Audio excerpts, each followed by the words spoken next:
اس دور کی بات کروں جو میں اس وقت بیان کر رہا ہوں 2024 میں، یہ فتنوں کا دور ہے۔ علماء اس میں اختلاف رکھتے ہیں کہ دور فتن کی ابتدا ہے، درمیان ہے یا انتہا ہے، اس میں اختلاف ہے، لیکن دور فتن ہونے میں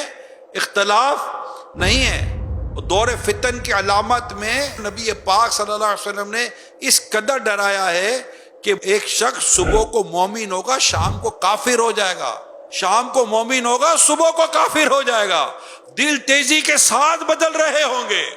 ایسے فطرے ہوں گے، آقا فرماتے جو ان کی طرف دیکھے گا یہ اسے اچک لیں گے۔ یہاں تک حدیث پاک میں ہمیں سمجھایا گیا ہے کہ چلنے والا دوڑنے والے سے بہتر ہوگا،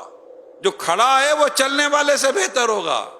جو بیٹھا ہے وہ کھڑے ہونے والے سے بہتر ہوگا، اور جو سویا ہے نا وہ بیٹھنے والے سے بہتر ہوگا۔ یعنی یہ سمجھایا گیا ہے کہ جو فتنوں سے کٹ کر سو گیا، پتہ ہی کوئی نہیں ہے کہ کیا ہو رہا ہے کیا نہیں ہو رہا۔ یہ تو ہم کہتے ہیں نا یہ بھی دیکھو وہ بھی دیکھو، یہ بھی معلومات وہ بھی معلومات، ریلیونٹ اور عجیب و غریب قسم کی باتیں سننا، کرنا، سمجھنا، گھسنا، داخل ہونا، جناب نالج ہونی چاہیے۔ ارے بھیا قرآن پڑھنا آتا نہیں ہے، نماز پڑھنے آتی نہیں ہے، وضو کرنے آتا نہیں ہے، ناپاک ہو جاؤ تو تمہیں پاک ہونا آتا نہیں ہے، کھانے پینے میں حرام حلال کی تمیز آئی نہیں، کمانے میں حرام و حلال کی تمیز آئی نہیں، بنیادی باتیں آئی نہیں، اوبلیگیٹری نالج آف اسلام سے تو دور دور تک تعلق نہیں، معلومات سب ہونی چاہیے۔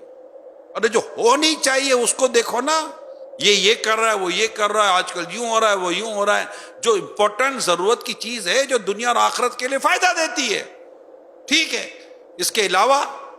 بندہ فطروں میں پڑ جاتا ہے، اور جو ان فطروں کی طرف دیکھے گا کہ فرماتے ہیں تو اچک لیں گے، اسے اپنی طرف کھینچ لیں گے، اور تباہ برباد ہو جائے گا۔ ایسے حالات میں جہاں پناہ ملے وہ پناہ لے لو۔